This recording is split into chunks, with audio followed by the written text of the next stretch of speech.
Good morning दोस्तों। एक बार फिर से स्वागत है आपका वीएस क्लासेस के यूट्यूब चैनल पर कटारा चिंटू पर। हम यूनेस्को की विश्व विरासत सूची में शामिल दुर्गों के बारे में पढ़ रहे थे। 6 दुर्ग थे जो हमने ट्रिक के माध्यम से देख लिए थे और उनमें हमने 2 दुर्गों के बारे में डिटेल से पढ़ भी लिया था।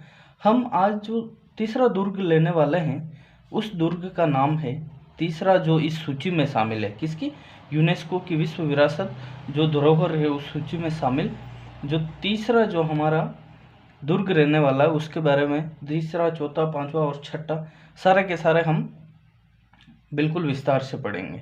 तो आज का हम लेते हैं सबसे पहले रणथंभौर दुर्ग। रणथंभौर दुर्ग, अगर हम रणथंभौर दुर्ग के बारे में बात करें तो ये जो दुर्ग है ये सवाई माधोपुर डिस्ट्रिक्ट में, सवाई माधोपुर में स्थित है। कहाँ पर? सवाई माधोपुर। ठीक है।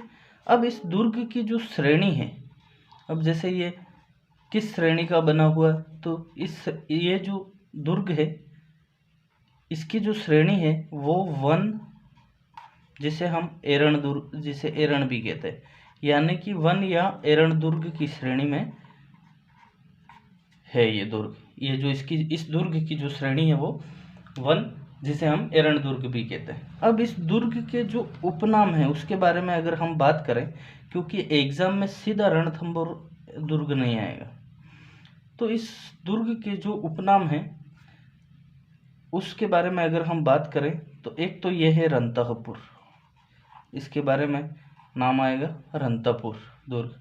ठीक है। एक इसे चित्तौड़ दुर्ग का छोटा भाई भी कहते हैं, चित्तौड़ दुर्ग का छोटा भाई भी कहते हैं। ठीक है। एक इस दुर्ग के बारे में ये चीज़ और ध्यान रखना आप कि इसे हम्मीरदेव चौहान की आन बान शान का प्रतीक भी कहते हैं। किसको? रणथंभौर दुर्ग जो हम्मीरदेव चौहान से संबंधित है। ठीक है। अब इस दुर्ग की विशेषताओं के बारे में अगर हम देखें, विशेषता के बारे में अगर इस दुर्ग की विशेषताओं के बारे में हम देखते हैं तो इसमें 7 प्रवेश द्वार हैं। कितने? 7 प्रवेश द्वार हैं, प्रवेश द्वार। लेकिन उनमें सबसे इम्पोर्टेंट कौन सा है? मुख्य दरवाजा जो है, मुख्य दरवाजा वो है आपका नौलखा दरवाजा, नौलखा दरवाजा। अब ये नौलखा बहुत सारी चीज़ें हैं, ध्यान रखना। तो इनके ऊपर भी मैं एक ट्रिक बना दूँ, एक वीडियो जारी करूँगा, उसमें आपके नौलखा से संबंधित जितने भी बावड़ी, दुर्ग हो गए आदि जो चीज़ें हैं वो सारी की सारी मैं आपको बता दूंगा। तो इसका जो मुख्य दरवाज़ा है, रणथंभौर दुर्ग का जो मुख्य दरवाज़ा है वो नौलखा दरवाज़ा है। ठीक है। अब इसी दुर्ग में हम विशेषताओं के बारे में बात कर रहे हैं। इस दुर्ग में 32 खंभों की छतरी, 32 खंभों की छतरी कहाँ स्थित है, ये क्वेश्चन आएगा। तो 32 खंभों की छतरी कहाँ पर है? रणथंभौर दुर्ग में। अब ये इसका निर्माण किसने करवाया? सबसे इम्पोर्टेंट चीज, निर्माण 32 खंभों की छतरी किसने बनवाई थी? तो 32 खंभों की जो छतरी है वो हम्मीरदेव चौहान ने बनवाई थी, हम्मीरदेव चौहान। अब क्यों बनवाई थी इसका भी एक पीछे कारण है। इसके पिता जो जेतर सिंह थे, यह लिख देता हूं मैं, इसके पिता हम्मीरदेव चौहान के पिता जेतर सिंह की जो 32 साल का जो शासन था, पिता जेतर सिंह की स्मृति में, ठीक है, उनकी जो 32 साल का शासन था उनके उपलक्ष्य में ये पिता जेतर सिंह की स्मृति में हम्मीरदेव चौहान ने 32 खंभों की छतरी बनवाई। ठीक है। और इसी 32 खंभों की छतरी को हम्मीर की कचहरी, हम्मीर की कचहरी,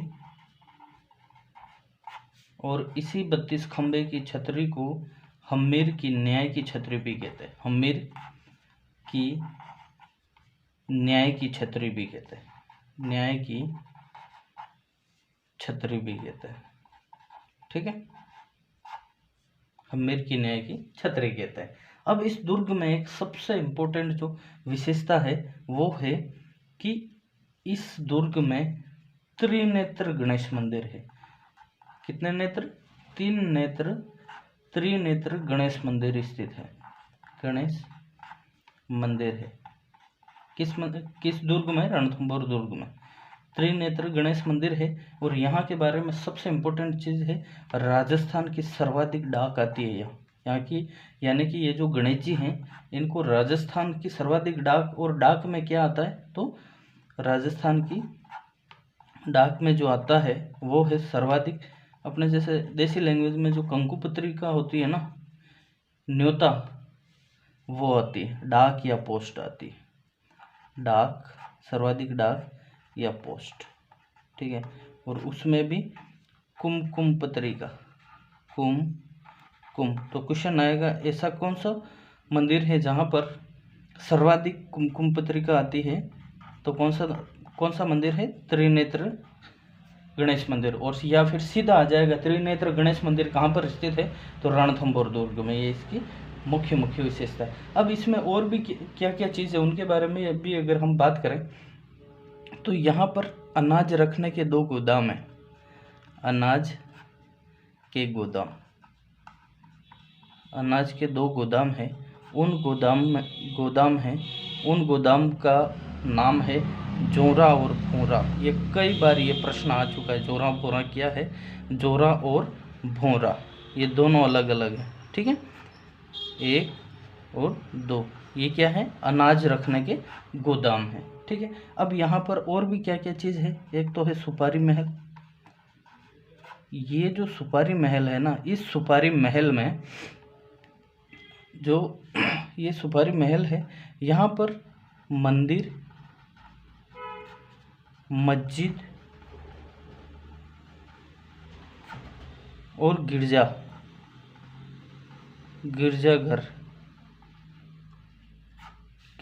के तीनों के अवशेष है यहाँ पर। कहाँ पर? सुपारी महल में। तो आपको क्वेश्चन आएगा कि ऐसा दुर्ग जहाँ पर मंदिर, मस्जिद और गिरजाघर तीनों के अवशेष हैं तो रणथंभौर दुर्ग, और उसमें भी अगर पूछे तो सुपारी महल में, ठीक है। ये इससे संबंधित हो गए। फिर यहाँ पर जोगी महल भी यही है, जोगी महल हो गया। उसके बाद यहाँ पर पुष्पक महल है। पुष्पक महल के बाद रानीहड़ तालाब है, पद्मला तालाब है, रानीहड़ तालाब, ठीक है। फिर है पद्मला या पद्मना तालाब, पद्मा तालाब जिसे कुंड है, पद्मना कुंड या फिर तालाब। तो ये सारी की सारी जो विशेषता हैं वो किससे हैं? रणथंभौर दुर्ग से संबंधित है, ठीक है। इसमें मोस्ट इम्पोर्टेंट तो एक तो ये पद्मनाथ तालाब ध्यान रखना, मंदिर, मस्जिद, गिरजाघर और जोरा और भोरा। फिर त्रिनेत्र मंदिर के बारे में विशेष ध्यान रखना। नौलखा दरवाजा कहाँ पर स्थित है? रणथंभौर दुर्ग में स्थित है, ठीक है। ये आपके हो गए रणथंभौर दुर्ग। फिर अगर हम नेक्स्ट बात करते हैं, रणथंभौर के बाद अगर हम नेक्स्ट बात करते हैं तो नेक्स्ट जो हमारा दुर्ग होने वाला है वो दुर्ग हो जाएगा आपके चौथा, वो दुर्ग हो जाएगा आपके घाघरोण दुर्ग। घाघरोण दुर्ग कहाँ पर स्थित है? ये है आपके झालावाड़ में। इस दुर्ग से संबंधित जो अभी तक का सबसे ज़्यादा बार अगर कोई क्वेश्चन आया ना तो ये घाघरोण दुर्ग जो है ये है जल दुर्ग, यानी कि इसके चारों तरफ ये जल से घिरा हुआ है, ठीक है। और इसके बारे में एक क्वेश्चन और आता है, ये बिना नींव का दुर्ग है, ठीक है, बिना नींव का दुर्ग है, यानी सीधे पत्थरों पर खड़ा दुर्ग है। तो इसके बारे में हम पूरा विस्तार से पढ़ें अगर तो घाघरोण दुर्ग कहाँ पर है? झालावाड़ में। इसकी श्रेणी मैंने बताई दी। श्रेणी के बारे में अगर हम बात करते हैं श्रेणी, तो श्रेणी हो जाएगी आपके जल दुर्ग। श्रेणी क्या हो जाएगी? जल दुर्ग, यानी कि जल चारों तरफ से जल से घिरा। एक इससे और क्वेश्चन आता है, ये कौन सी नदी के संगम पर स्थित है? तो ये जो दुर्ग है ये काली सिंध प्लस आहू नदी के किनारे, आहू नदी के संगम पर है, आहू नदी के संगम पर, जहाँ पर ये काली सिंध और आहू नदी आकर मिलती है वहीं पर ही है घाघरोन दुर्ग। इसके बारे में मोस्ट इम्पोर्टेंट, इसको IMP कर देना, ठीक है। काली सिंध और आहू नदी के संगम पर इस बना दुर्ग कौन सा है, तो घाघरोन दुर्ग, ठीक है। घाघरोन दुर्ग की श्रेणी कौन सी है, तो जल दुर्ग, ठीक है। अब इसका निर्माण के बारे में अगर हम बात करें तो निर्माण के बारे में डोड राजा बिजल देव ने करवाया। इसका जो निर्माण है वो डोड राजा बिजल देव ने करवाया है, किसका, घाघरोन दुर्ग का निर्माण। अब इसकी एक चीज, एक इम्पोर्टेंट जो चीज़ है, इसके उपनाम, इसके जो उपनाम है ये हमेशा किसी न किसी एग्जाम में इस उपनाम को मैंने देखा है। तो ये एक तो डोडगढ़, इसका जो दूसरा नाम है, उपनाम का मतलब ये और किस किस नामों से जाना जाता है, तो एक तो इसे डोडगढ़ कहते हैं, फिर एक इसे धुलरगढ़, ये इम्पोर्टेंट है, धुलरगढ़ दुर्ग स्थित है, इसको IMP कर देना, इम्पोर्टेंट, धुलरगढ़ दुर्ग, यानी कि घाघरोन दुर्ग को डोडगढ़ और धुलरगढ़ के नाम से जानते हैं, ठीक है। एकमात्र राजस्थान का एकमात्र पूर्ण रूपेण जल दुर्ग है ये, ठीक है। इसके बारे में मैंने बता दिया, ये जल दुर्ग है, ठीक है। अब राजस्थान का एकमात्र बिना नींव का दुर्ग है ये, बिना नींव का बना दुर्ग है, यानी कि ये चट्टानों पर बना है सीधा, ये बिना नींव का दुर्ग है, इसका विशेष ध्यान रखना। और इस दुर्ग में सबसे इम्पोर्टेंट अगर कोई बात है तो इस दुर्ग में संत मीठे शाह की दरगाह है, संत मीठे शाह, यानी कि हमीमुद्दीन चिश्ती, हमीमुद्दीन चिश्ती की दरगाह स्थित है। दरगाह कौन से दुर्ग में, संत मीठे शाह की दरगाह कहाँ पर स्थित है, तो घाघरोन दुर्ग में। तो ये घाघरोन दुर्ग से संबंधित जितने भी मोस्ट इम्पोर्टेंट फैक्ट थे, ये सारे के सारे मैंने यहाँ पर आपको बता दिए। अब सबसे इम्पोर्टेंट जो दुर्ग है इन दुर्गों में, उस दुर्ग का नाम है आपके चित्तौड़गढ़ दुर्ग। ये राजस्थान का गौरव है और इस दुर्ग के बारे में कहीं से भी क्वेश्चन बनता ही बनता है। और चित्तौड़गढ़ दुर्ग जो है ये कहाँ पर स्थित है, चित्तौड़गढ़ जिले में, ठीक है, चित्तौड़गढ़ में स्थित है, ठीक है। अब इस दुर्ग का जो श्रेणी है, अगर हम श्रेणी की बात करें तो ये जो इसकी जो श्रेणी है, वैसे तो गिरी श्रेणी के अंतर्गत आता है, गिरी श्रेणी, लेकिन जितनी भी श्रेणी है उनमें ये थोड़ा थोड़ा लगभग किसी न किसी श्रेणी में जरूर आता है, लेकिन मोस्ट जो श्रेणी है इसकी वो गिरी दुर्ग। और ये पठार पर स्थित है। ये जिस पठार पर स्थित है, सबसे पहले तो एक चीज़ ध्यान रखना, इसका जो पठार है, यानी कि कभी कभी चित्तौड़गढ़ दुर्ग कौन से पठार पर स्थित है ऐसा आ जाएगा, क्वेश्चन आएगा, तो ये मेसा के पठार पर स्थित है। कौन सा, मेसा का पठार, मेसा के पठार पर स्थित दुर्ग कौन सा है, चित्तौड़गढ़ दुर्ग। अगर हम इसके आकृति की बात करते हैं कि ये किस आकृति का है, तो इस दुर्ग के बारे में कहा जाता है, अक्सर क्वेश्चन आता है कि ये वेल मछली के समान है, वेल मछली के समान इसकी आकृति है, वेल मछली के समान इसकी आकृति है, किसकी, चित्तौड़गढ़ दुर्ग। अब इसके अगर हम निर्माण की बात करते हैं कि इसका निर्माण किसने करवाया, तो सातवीं शताब्दी में चित्रांगद मौर्य ने करवाया, चित्रांगद मौर्य ने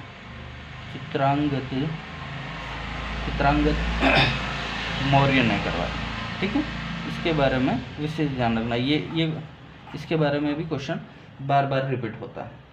अगर हम नदी की बात करें कि चित्तौड़गढ़ दुर्ग कौन सी नदी के किनारे स्थित है? अगर हम नदी की बात करते हैं तो ये गंभीरी प्लस बेडछ नदी के किनारे स्थित है। कहाँ पर स्थित है?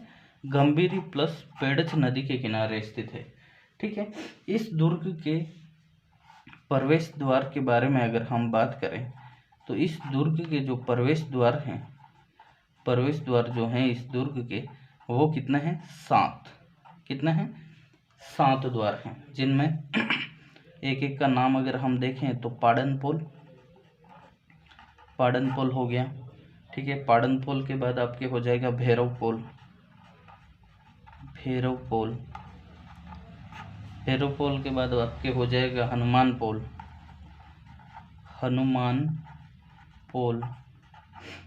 हनुमानपोल के बाद हो जाएगा आपके गणेशपोल।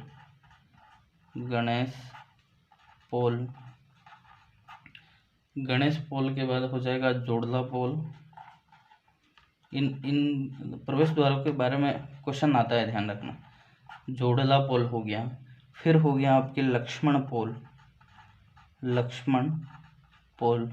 और लक्ष्मणपोल के बाद है जो रामपोल।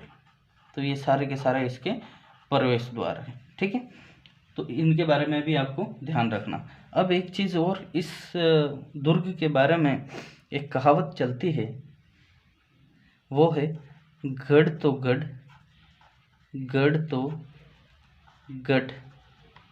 चित्तौड़गढ़। क्या चलती है? गढ़ तो गढ़ चित्तौड़गढ़ बाकी सब गड्ढैया। किसके बारे में ये कहावत चलती है? तो ये चित्तौड़गढ़ दुर्ग के बारे में चलती है। और ये किसने कहा था? अबुल फजल ने कहा था, ध्यान रखना। उसके बाद से ये आम जन की भाषा में इसे कहा जाता है गढ़ तो गढ़ बाकी सब गड्ढैया। गढ़ तो गढ़ चित्तौड़गढ़ बाकी सब गड्ढैया। ठीक है, अब इसमें एक ये जो चित्तौड़गढ़ दुर्ग है, हम चित्तौड़गढ़ दुर्ग की बात कर रहे हैं।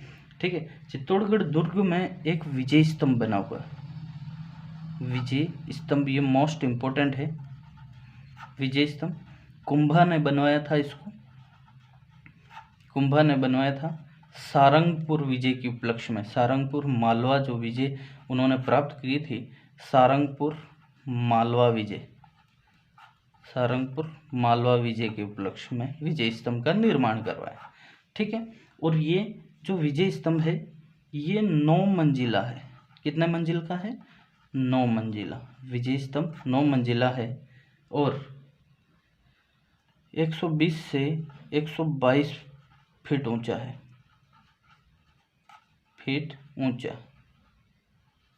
ठीक है, क्या? ये विजय स्तंभ का निर्माण किसने करवाया? कुंभा ने। सारंगपुर किया मालवा विजय, सारंगपुर जो मालवा है उसकी विजय के उपलक्ष्य में। ठीक है, ये भगवान विष्णु को समर्पित है। इसका विशेष ध्यान रखना। विजय स्तंभ किसको समर्पित है? तो भगवान विष्णु को समर्पित है। इसे मूर्तियों का अजायब घर भी कहते हैं। मूर्तियों का अजायब घर या मूर्तियों का अजायब घर या फिर इसे मूर्तियों का विश्वकोश भी कहते हैं। क्या कहते हैं? मूर्तियों का विश्वकोश। अगर हम इसके जो शिल्पकार हैं, यानी जो इसके जो वास्तुकार हैं, उन विजय स्तंभ के जो वास्तुकार हैं, उन वास्तुकार के बारे में अगर हम देखें तो उन वास्तुकार का नाम है जेता नापा पेमा और पुंजा। ये सारे के सारे आपके इसके विजय स्तंभ के जो वास्तुकार हैं वो हो गए। ठीक है, अब नेक्स्ट अगर हम विजय स्तंभ के बारे में देखें तो एक तो ये राजस्थान पुलिस और माध्यमिक शिक्षा बोर्ड का प्रतीक चिन्ह है। कौन सा? जो विजय स्तंभ, यानी राजस्थान पुलिस में जो लोगो बना हुआ होता है उसके ऊपर जो डिजाइन बनी हुई है ना, उनका जो प्रतीक चिन्ह है वो है विजय स्तंभ। तो ये सारे के सारे अपने चित्तौड़गढ़ से संबंधित हो गए। और इसकी तीसरी मंजिल पर 9 बार अल्लाह लिखा हुआ है। ठीक है। तो ये चित्तौड़गढ़ दुर्ग से संबंधित जो जो सारी चीज़ें हैं इम्पोर्टेंट वो सारी मैंने यहाँ बता दी। अब एक चीज़ ध्यान रखना, चित्तौड़गढ़ जो दुर्ग है इसमें त्रिभुवन नारायण मंदिर जिसे मोकल का समिदेश्वर मंदिर भी कहते हैं, त्रिभुवन नारायण मंदिर बना हुआ है यहाँ पर, ठीक है। अन्नपूर्णा माता मंदिर, कुमश्याम मंदिर, फिर यहाँ पर श्रृंगार चंवरी, ये इम्पोर्टेंट है, श्रृंगार चंवरी बनी हुई है। श्रृंगार चंवरी कौन से दुर्ग में है? तो श्रृंगार चंवरी जो है आपके, ये आपके है चित्तौड़गढ़ दुर्ग में, जिसका निर्माण वेलका या बेदका ने करवाया, ठीक है। और इसी दुर्ग में जैन कीर्ति स्तंभ भी है, सेम टू सेम विजय स्तंभ की तरह है, लेकिन ये 7 मंजिला है। जैन कीर्ति स्तंभ कहाँ है? कीर्ति स्तंभ तो आपके हो जाएगा चित्तौड़गढ़ दुर्ग में, ठीक है। ये हो गए आपके चित्तौड़गढ़ दुर्ग। अब लास्ट और मोस्ट इम्पोर्टेंट जो दुर्ग है वो है आपका कुंभलगढ़ दुर्ग। नेक्स्ट जो इसमें बचा था हमारे, कुंभलगढ़ दुर्ग कहाँ पर है? ये राजसमंद में। कौन सा दुर्ग? कुंभलगढ़ दुर्ग, ठीक है। इस दुर्ग के बारे में अगर हम बात करें तो इसका जो निर्माण है, कुंभलगढ़ दुर्ग का जो निर्माण है वो कुंभा ने करवाया, राणा कुंभा ने, ठीक है। अब इसका जो शिल्पकार, इसका जो शिल्पी है उसके बारे में क्वेश्चन आता है। शिल्पी, इसका जो शिल्पी है वो है मंडन। कौन है? मंडन। तो ये कुंभलगढ़ दुर्ग से संबंधित जो शिल्पकार है उसका नाम है मंडन। अगर हम इसके उपनाम की बात करें, किसके? कुंभलगढ़ की, इसके बारे में क्वेश्चन बनता ही बनता है। तो मेवाड़ की तीसरी आंख कहते हैं यहाँ, मेवाड़ की तीसरी आंख, मेवाड़ की तीसरी आंख कहते हैं किसको? कुंभलगढ़ दुर्ग को, ठीक है। फिर इसे एक और दूसरे और नामों से जाना जाता, मेवाड़ के शासकों की शरण स्थली, यानी कि संकट के समय मेवाड़ के जो शासक थे वो यहाँ रहते थे। तो मेवाड़ के शासकों की शरण स्थली, शासकों की शरण स्थली, ठीक है। और दूसरा इसका उपनाम अगर हम देखें तो इसे मच्छेंद्रगढ़ भी कहते हैं। क्या कहते हैं? मच्छेंद्रगढ़, ठीक है। और अगर इसके हम उपनाम के बारे में बात करें तो मेवाड़ की आपातकालीन राजधानी, मेवाड़ में अगर कोई भी प्रॉब्लम होती थी तो मेन इम्पोर्टेंट अगर कोई जगह थी तो ये कुंभलगढ़ थी। तो मेवाड़ की आपातकालीन राजधानी, ठीक है। अब इसी कुंभलगढ़ दुर्ग में बादल महल और कटारगढ़, जिसमें अपने महाराणा प्रताप का जन्म हुआ था। तो इस दुर्ग के बारे में एक चीज़ कही जाती है कि यह दुर्ग ये शब्द कहने वाले जो विद्वान थे उनका नाम है अबुल फजल।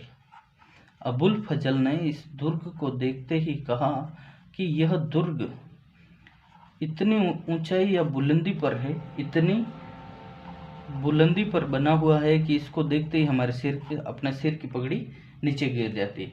यह दुर्ग इतनी बुलंदी पर है कि नीचे से ऊपर देखने पर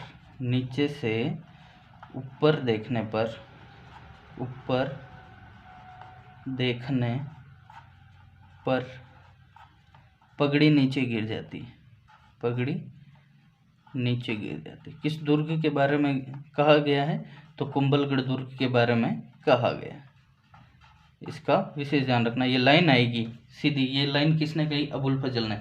या फिर निम्नलिखित लाइन किस दुर्ग से संबंधित है? तो कुंभलगढ़ दुर्ग से संबंधित है, ठीक है। इसमें अब कुंभलगढ़ दुर्ग में क्या क्या स्थित है? तो बादल महल हो गए, ठीक है। फिर है इसमें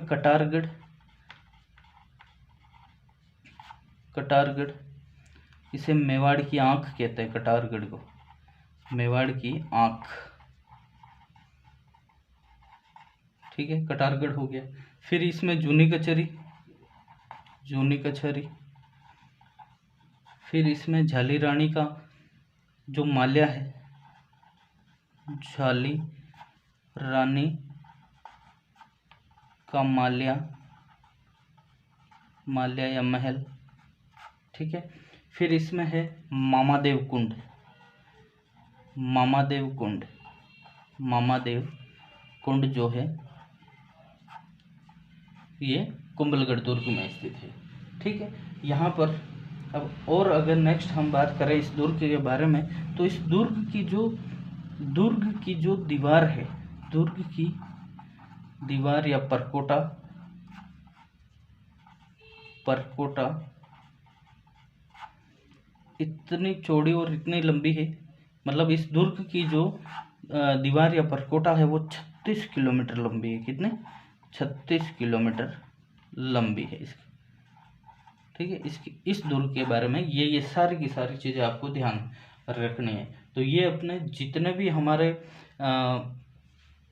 यूनेस्को की विश्व विरासत सूची में शामिल जो 6 दुर्ग थे उनके बारे में हमने डिटेल से पूरा का पूरा पढ़ लिया है।